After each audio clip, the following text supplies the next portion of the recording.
Hey, what's going on, guys? And today I have my final pay-per-view review of 2001. I have No Way Out 2001 here to review for you guys today. So there's your front cover, there's your spine, and there's your back. This event was only released on VHS. It's the only 2001 event that was not released on DVD for some reason. I do not know why it wasn't released on DVD. But nonetheless, let's go over this pay-per-view. So first off, you had a WWF Hardcore Championship match, Raven versus The Big Show. This is an okay match. It wasn't really, it's not the greatest match, but again, it is a very good one. Hardcore Championship matches go. One of my favorites is at the next pay-per-view. Would have taken place at the next pay-per-view, WrestleMania 17. But this is a pretty good match. It's nice hardcore, a couple of nice spots. There's a bit of interference by a couple of wrestlers like Billy Gunn. Isn't like as he's like a popcorn vendor. He enters the match and wins the title. Crash Holly's interferes. Steve Blackman. It's an okay match. It's all over the place, which makes it a pretty good match, at least in my opinion. And good hardcore title match. Big Show becomes the new hardcore champion. Then you have Fatal 4-Way match for the Intercontinental Championship. Chris Jericho versus Chris Benoit versus X-Pac versus Eddie Guerrero. Chris Jericho is the defending champion here after coming off a great ladder match with Benoit at the Royal Rumble, one of my favorite ladder matches. This was a good Fatal 4-Way match. Everybody got their time to shine here. This one really looked like anybody's match. At one point, Benoit had it won. Then at one point, Eddie Guerrero had it won.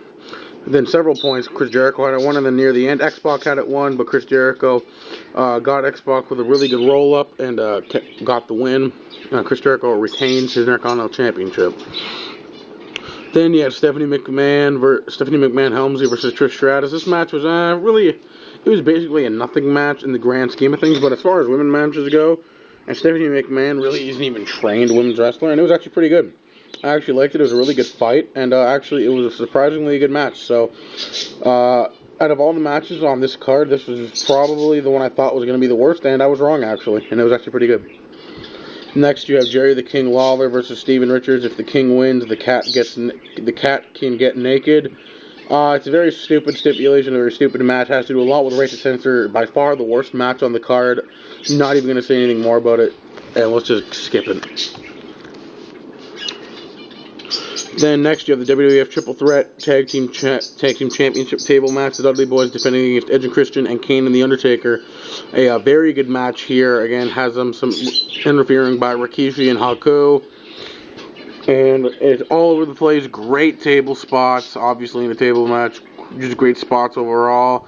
I think there's a spot with a double choke slam. There's other spots just like the Dudleys and The Undertaker and Kane interacting and vice versa. It is a very good match.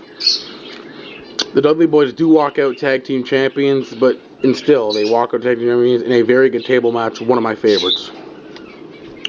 WWF Championship match, Kurt Angle versus The Rock. It was pretty obvious The Rock was going to win here. I mean, going up against Stone Cold WrestleMania 17, pretty obvious that The Rock was going to win here. You could pretty much tell. It was a really short match, maybe 13 minutes, 15 minutes, and it looked like Kurt Angle had it won.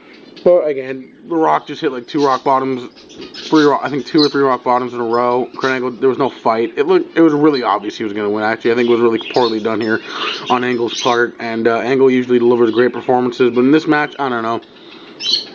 It was probably one of Angle's worst performances I've ever seen out of him, and that's a surprise because Angle usually gives 5-star performances in every match.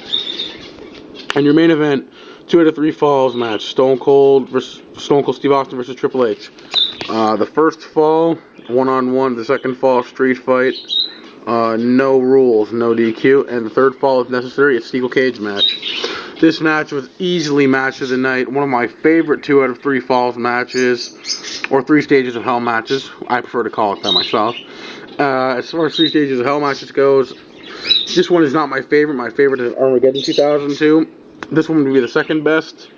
Then third would be the one at the Bash 09, and then my last and least favorite would be the one that we saw at Payback. Underwhelming match, poor match, didn't like it at all. But anyways, let's stay on course and on target. So this match, a very good match. Stone Cold would end up getting the first fall here. But it went all downhill from there when Triple H beat Stone Cold 2 straight falls to win this match. Very good match, long match, 45 minutes, very good, and it's one of the best matches. To be honest, in my top 10, top 15, it's in there definitely. It is a very good match, guys, and I would recommend, if you do not have this pay-per-view and you want to check out one match, I would check out that match. It's very good. Anyways, thank you guys for watching my review here of No Way Out 2001. Overall, I'd give this pay-per-view an 8 out of 10, definitely. It's really worth it, and I actually really like this pay-per-view. Anyways, guys, once again, thanks for watching, and I'll see you guys later. Peace.